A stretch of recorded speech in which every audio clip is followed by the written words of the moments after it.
Today on the show, we're gonna review the best and worst movies of the summer featuring my grandma. My grandma saw like every movie this summer, and that's why she's awesome. How many movies did your grandma see? Probably like none. And I'm gonna give my theory about what's gonna happen in the Guardians of the Galaxy and the Avengers 2 movies.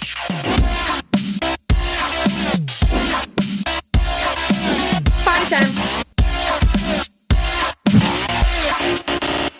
Summer movie season is finally over. It was a big summer. There were like so many movies. There was like a ton of movies this summer. It was crazy. It was like a movie bonanza.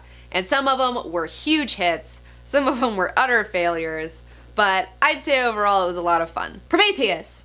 I don't even know if I'm really ready to open that can of worms back up, but I guess I don't have a choice because I just bought the Blu-ray. It's got a sticker on the front. It says questions will be answered. There's an S at the end of questions, so that leads me to assume that at least 2 of my questions will be answered. So that's my expectations for this. I'm gonna do it all. I'm gonna listen to all the commentaries. I'm gonna see all the deleted scenes and the bonus footage. I'm gonna do it all, and then I'm gonna report back to you. Has any other movie ever been so frustratingly good and bad at the same time? I give props to Ridley Scott for attempting something like this, but then I take props away for all the fuckery that occurs in the film, but then I give props back for trying to create something of a grand mystery that challenges the origins of life, but then I take props away because it's so frustrating on my little brain balls. How can a movie on this scale with so much ambition mess up on so many dumb little details? I'm gonna go see the sequel in 2014 or 2015 because they keep promising me that if I see the sequel, I'm gonna get all these answers and it's gonna make Prometheus make sense.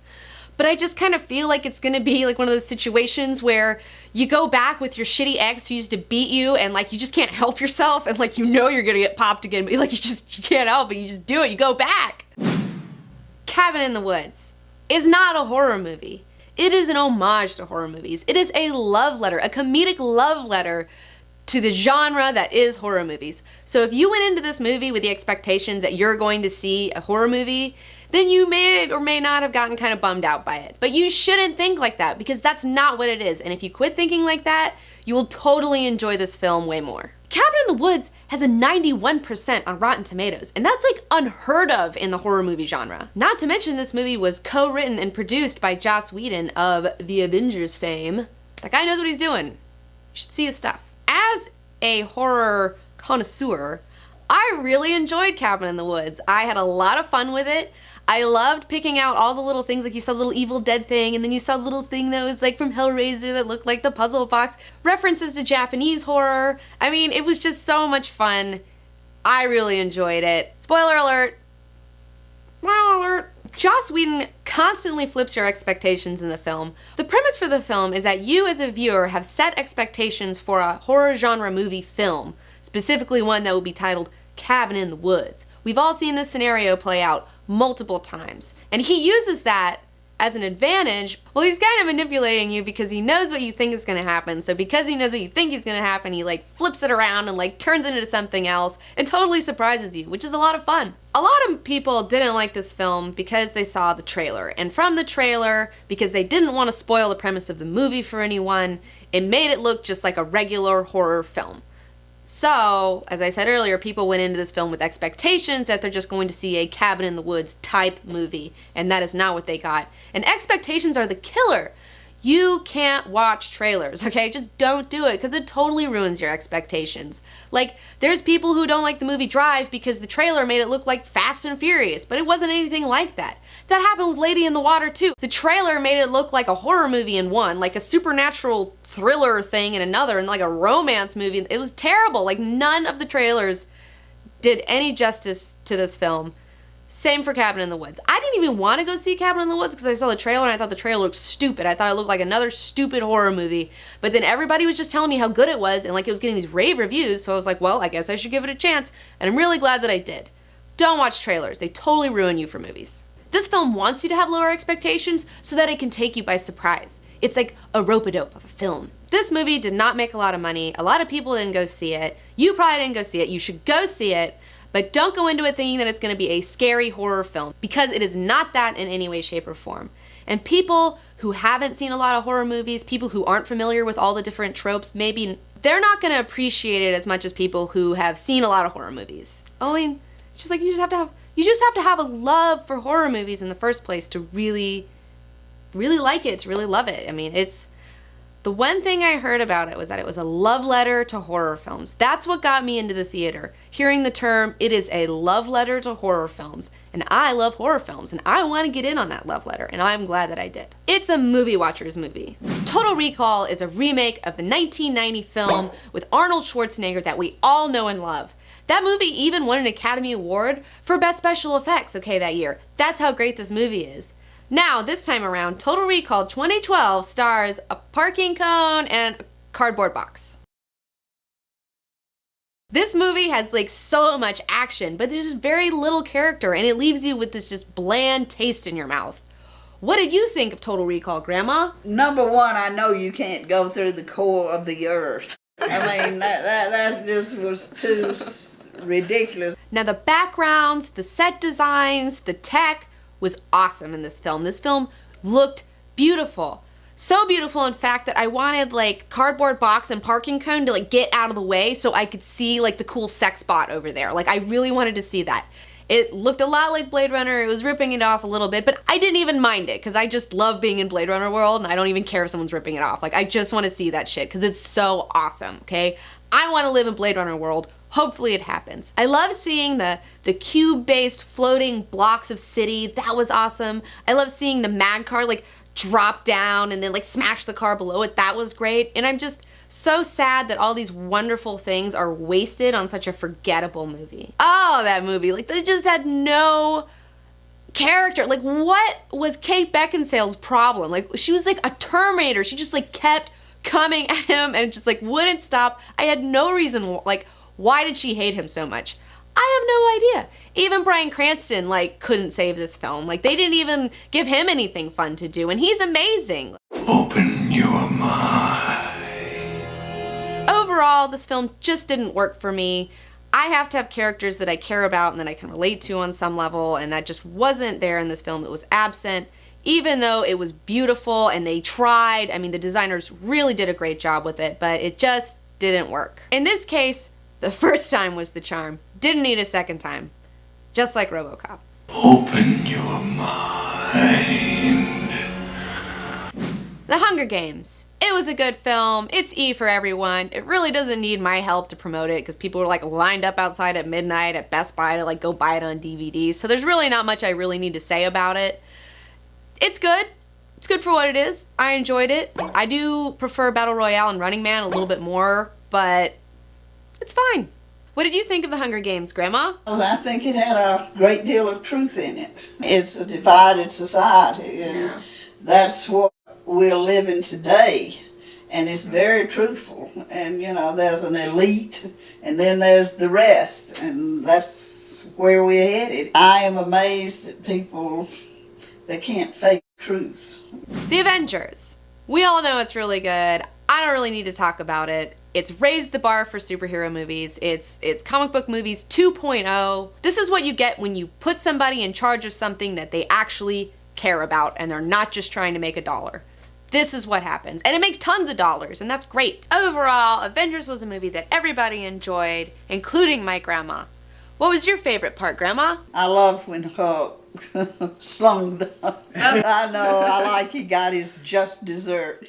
I love this movie because it was brave enough to go there. It wasn't self-conscious, it wasn't apologetic, it was a comic book movie. It was colorful, it was fun, you had heroes running around, punching stuff. It's my belief that this is the dawn of a new era of comic book movies. Good comic book movies that are gonna knock your socks off. And I'm excited. Before the Avengers, I feel like a lot of the movies were like superhero movies 1.0. And I think that this new wave, the superhero movie 2.0, is just so much more exciting. And superhero movies 1.0, which lasted about 10 years, okay? We had all these origin stories and all this sort of stuff, and people were starting to be like, oh, I think superhero movies are played out. Like, I'm done with superhero movies. But they never got played right. That's the thing. Like, they never reached that level before. And now they're finally there, and now we're finally seeing what you can do with a superhero movie. There's so much more rich, awesome source material for things beyond the origin story, beyond getting the powers, okay? They've gotten the powers, we get it. We all know who these characters are anyways. Let's just move on and see them do what they do best. DC is like oh, since Marvel came out with a huge hit Avengers movie, we gotta fucking do fucking Justice League movie, even though they haven't taken any time to develop the groundwork, where Marvel did 3 or 4 movies just to set it up, and they're just gonna jump in and have a Justice League movie when they can't use the Batman. They're not gonna be able to use the Superman they're developing. They're not gonna be able to use that terrible Green Lantern, okay? So instead of doing what Marvel did, they should just do it like their DC Online trailer. Cyborg, concentrate fire on Luthor while I call down some artillery. Just make it an animated film. Just make it a 3D animated film. I would watch 2.5 hours of that, okay? You don't even need to do it with real people. You can just do it in 3D. That would be fine. In fact, that would be better because you don't have to change their costumes to make them look cool in real life. You can just put the underwear on Superman. It looks fine. It looks fine. It looks fine. It's exciting. It's cool. They've never done a 3D animated movie like that. And that would be just great. Great. Make a 3D animated film like your DC Online trailer. Just do that. Just do that. I'll watch it. Do that. I'm excited about the next wave of Marvel comic book movies. That includes Iron Man 3, like maybe an Ant-Man movie, Captain America 2, Thor 2, and Guardians of the Galaxy. Wait, Guardians of the who? Who is the Guardians of the Galaxy, you may ask? I don't know, okay? But Rocket Raccoon has had a huge resurgence this year, and I have no idea why. But this is my theory on the Guardians of the Galaxy movie, okay? This is what I hope is what happens. I want the Guardians of the Galaxy movie to be like this huge setup for Avengers 2, okay? Because the Guardians of the Galaxy, they're supposed to like guard the galaxy, okay? And Thanos apparently is on his way to Earth because he loves courting death, okay? So I hope that the Guardians of the Galaxy have to go up against Thanos in their movie and that Thanos slaughters them and they die because they're throwaway characters. You could totally kill them off and nobody would be that bummed. And then it just sets it up for like Thanos like going to Earth, and then you know that the Avengers are gonna have to deal with this guy. It sets Thanos up as like a huge threat who has already destroyed, already decimated a whole super team. And now the Avengers are gonna have to like step up to the plate to take care of him. And that would be awesome. And I feel like Joss Whedon would totally go there, and I really hope that he does. Battleship. What a tale of corporate greed and fuckery. Oh my lord, I hope you didn't go see it. What a terrible idea for a film. It's like Hasbro had this huge success with Transformers, had decent success with G.I. Joe, and then decided to just take it too far. Okay, they ended up using a board game of theirs that has no characters, no continuity, no plot. It's like making Connect 4 into a movie, okay? There's like no reason they should have made this film, okay? I understand Transformers. I get G.I. Joe. I may not love them, but they at least have characters, okay? And I'm so glad that it bombed. I am so glad it bombed because this movie was clearly made from bar graphs and pie charts by a bunch of people who just like thought from their past successes that they could just keep going because audiences were retarded, and they found out that they just pushed us too far. They pushed us too far. So far, in fact, that they had to pull G.I. Joe 2 under the pretenses that they had to like retrofit it for 3D, which was total bullshit, okay? I think that they pulled the movie because they couldn't afford 2 bombs in one summer because they knew with all the other shit that they were stacked up against, like the Avengers and Prometheus, that there was no way that G.I. Joe 2 was gonna make it. The conspiracy is that they killed off Channing Tatum halfway through the movie and had The Rock replace him as G.I. Joe, okay? But then they find out through their pie charts and bar graphs that Channing Tatum is totally hot right now, especially after Magic Mike. So they were like, oh shit, we gotta go back and we gotta put Channing Tatum back in the goddamn film. And so they just lied and were like, oh, we gotta make it 3D now all of a sudden. Like, that's such bullshit. Like, I know what you're doing. This is the level of decision making that these like white collar fucking tie guys at the top are making. And I'm glad that they had a failure. I hope it taught them a lesson. I guess we'll see, or we'll get Monopoly the movie. I mean, but at least Monopoly has a goddamn character in it, okay? I mean, like, get out of here. Like, get out of here. Get out of here, Rihanna. You keep popping up in my show and I don't know why. Liam Neeson, like, I know a check is a check, and sometimes you make art and sometimes you pay the bills, but man, what are you doing, Liam Neeson? You don't need to be in that movie. You're too good for Battleship. The Amazing Spider Turd. I don't even want to talk about it, okay? I kind of feel bad about how much shit I talked about it. I've already said my piece on it, but I will say, as I've been meditating on The Amazing Spider-Man and I have a little bit of perspective, I like to mention the decoy bad scene in the film. What is a decoy bad scene, you may ask? A decoy bad scene is a scene that's so bad that it makes you forget about how bad the movie is overall. I'm talking about the football goalpost scene, okay? If you don't remember, there's a part where a football comes hurtling at Gwen and Peter. He catches it, he's in the stands, they're like, throw it back, Peter. He throws it, and it hits the goalpost, and it bends the goalpost. Now, the physics of this is just totally ridiculous. I'm pretty sure a football is made out of pigskin leather filled with air, okay? How is that gonna bend a metal goalpost? That's so stupid. But it makes me hate it so much that, like, I forget about how much I hate the rest of the film. But anyways, I don't want to talk about Spider-Man for too long, so let's just move on. The Dark Knight Rises. I've talked about it extensively, so I'm not going to talk about it a whole lot, but I will say that it was a good movie. I enjoyed it. It wasn't a fun movie. It wasn't a movie that I'm going to watch over and over again, per se, but whatever. A lot of people had a problem with it because they want to see Batman being awesome and being a hero and doing all this action stuff, and the movie starts out with Batman being all reclusive and sad and like hanging out and not being Batman anymore, and people don't want to see that. People want to see Batman being awesome, and I get that, but it's also the end of a trilogy. So, and the name of the movie is Dark Knight Rises, for Christ's sake. It's called Dark Knight Rises, and you have to tear them down to build them back up, and that's just the way it is. It's not as fun, but it makes sense storytelling-wise. Anyways, it was good. We need to have a talk about Dredd 3D. Dredd 3D is a solid, fun movie that I really enjoyed, and not a lot of people went and saw it. It bombed in the box office. I think a lot of that is due in part to the awfulness that was Total Recall. I think a lot of people got burned by the Total Recall remake. They were like, that was terrible. I don't want to see another shitty remake. And this movie is actually a good remake, and it's not really a remake per se, okay? The first Dredd film with Sylvester Stallone and Rob Schneider in 1995 did not do justice to the source material at all, okay? This movie is more faithful to the source material. It's more faithful to the character of Judge Dredd. Carl Urban does a fine job as Judge Dredd. He does an amazing job as Judge Dredd, in fact. He doesn't even say that much, and he really makes you care about him, which I think is really impressive. This movie should not have flopped, and it's your fault, okay? You guys went and saw like Resident Evil 5 over Judge Dredd. Resident Evil 5 made more money than Judge Dredd. That's insane. That's insane, okay? This movie deserves so much more respect.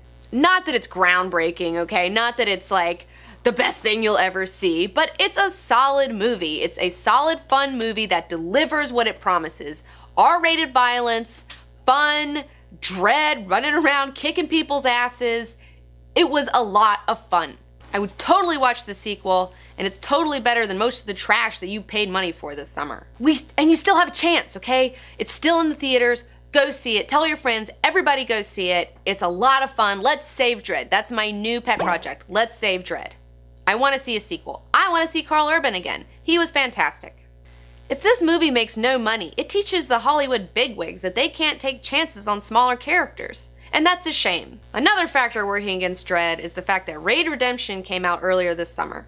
I saw Raid Redemption and it was a lot of fun. It's like this crazy Taiwanese film that's got the same fucking premise, alright? And yes, Dredd has the same exact plot, but it may not be its fault. They were being filmed at the same time. It may be a total coincidence. It might not be, but maybe they didn't know. Like, maybe it was just a crazy coincidence. Honestly, I enjoyed Dredd more than Raid Redemption anyways, because Raid Redemption was really exhausting. It was good, don't get me wrong, but after like the millionth kick in the head, you're like, oh my god, I just need a moment. Like, I need a moment. And Dredd gives you moments, which I need. And yet, another thing working against this movie is actually the original movie with Sylvester Stallone, which Sylvester Stallone admits, who has been quoted as saying that this film didn't live up to what it should have been. He was saying that it was like a real missed opportunity, which is totally true. The movie is what it is. It's not that great, and people still remember that. And I think that they associated that old shitty movie with this movie, which isn't fair because it has nothing to do with that. It's a true reimagining. It's a true reimagining of Dredd. Oh my god, the visuals, Mega City 1 looked so cool, and the giant like peach trees and all these like huge apartment buildings that were just like megalithic. were fucking amazing. And then they lock down. It felt like a real future. Like, it felt like a futuristic shit that wasn't like sexy and sleek. It felt like that's a reality that could happen, in my opinion. I thought it was done very well. The tone felt right. The tone felt realistic while still being futuristic. It was good. I don't know if I'd blame Rob Schneider. I mean, a lot of people have been like bringing him up lately and like just to make fun of him, and I kind of feel bad for him because it's like he's gonna take any opportunity he can. Like, I get it. So now we're gonna do good points and bad points for Dredd 3D. I love that Dredd never took his helmet off. He never takes his helmet off in the comic, and he never took his helmet off in this film. And props to Keith Urban for being cool enough to not feel like, oh, I need to have my helmet off so everyone can see my face.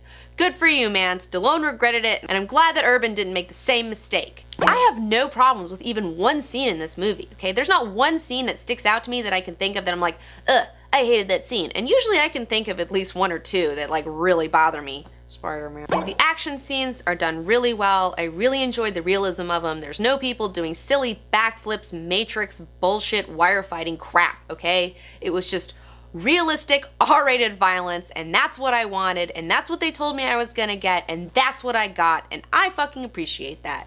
Props to Dredd for not being a stupid origin story, okay? I don't need to know where he came from. I just need to know that he likes to kick ass and take names. And that's what they gave me. I really liked the judge guns. It was really fun to see all those different functions and different types of ammo that they had. The movie had really good pacing. More props to Karl Urban, okay? He did a great job as Bones in Star Trek, and he did a great job as Dredd. This guy's amazing, and I would love to see him in more action films. More Karl Urban, please. Call me Carl. It has a 76 on Rotten Tomatoes, which I feel is a totally appropriate grade. This is a worthy C+ movie to watch. If you like C+ movies, then this is the movie for you. I would totally see Judge Dredd 2, but unfortunately that might not happen because it's totally bombing, so you should go see it so I can go see Judge Dredd 2. And finally, it wasn't trying to be too much. It was what it was. It made no bones about it. I enjoyed it. This movie just delivered everything I wanted. I thought I was gonna like it, and then I went in the movie, and then I saw it and I liked it. And that was great. It gave me everything that I thought was going to be in the movie was totally in the movie. And maybe that's why I liked it a lot, because my expectations were completely fulfilled. Like, I didn't have high expectations, okay? So let's get to the bad points for Dredd. It was somewhat derivative of the Raid Redemption, but I kind of feel bad for it. I don't know if they're actually ripping it off or not. Another point of contention for Dredd is that in the comic series, the whole deal is that the judges cannot be bought. They are the law, period. They could be manipulated by politicians maybe, but they can't be bought off because they are just absolute. And that's really cool. That's an amazing concept. And in this film, spoiler alert, some judges kind of get bought off, and that decreases the coolness of the judges. I get that. I agree with that point. Another weak point for Dredd was the villain, Mama. It was played by Lena Headey, otherwise known as Cersei Lannister. And like, she kind of just looked like a cut-rate Callisto with this like kitchen-ass wig. And then she like had meth mouth and like had all these like just stripped up gross clothes. And I don't know, I just didn't really buy her. They didn't really do a lot of development with her character. They kind of just, I don't know, she was definitely lacking. Side note, the slow-mo drug, and first of all, a lot of people ask me, did they do it? Did they overdo it in the 3D? I don't think they did. Yeah, they did it. Yeah, they took advantage of the slow-mo drug shit for like the 3D, but don't worry about it. It was fine, okay? It was fine. Anyways, that drug looks great. It seems like it has no like negative side effects other than if somebody's like torturing you while you're on it, okay? Which was interesting. But yeah, like I didn't really feel like, oh, why we gotta get this slow-mo drug off the streets. Like why? Like people can just like be like fucked up for a minute and then like have a good time and like see water going everywhere. That sounds fine. That sounds fine to me. In conclusion, I'd like to encourage all of you to really stop watching trailers, because trailers are so misleading, okay? They're just trying to sell you on a film, and they'll do it any way they have to, okay? And then there are films like Cabin in the Woods who are like completely unmarketable, so it turns out weird. And then there's films like Prometheus, and it has like the best trailer I've ever seen in my life. I still get goosebumps when I see the trailer to Prometheus, okay? And I keep thinking, oh my god, this is gonna be the best movie ever. And then it's like never as good as the trailer, okay? It just sets up your expectations so high, and then when it doesn't deliver, it's like you're just like crushed, you know, and you're just so angry. And it's a problem that Hollywood has. Hey guys, I've officially been doing this show for 6 months now. Can you believe it? And if you want to help me out, like this video, subscribe to my channel, like my Facebook page, follow me on Instagram and Twitter and all that awesome social media stuff. Because the success of the Comic Book Girl 19 show is completely dependent upon viewers like you. You guys are awesome. Next week, get your Marvel pants on because we're doing the Avengers vs. X-Men recap. And we're talking about it. We're gonna do it. I'm ready. And I know you're ready. I bought Prometheus on DVD today. It was crazy.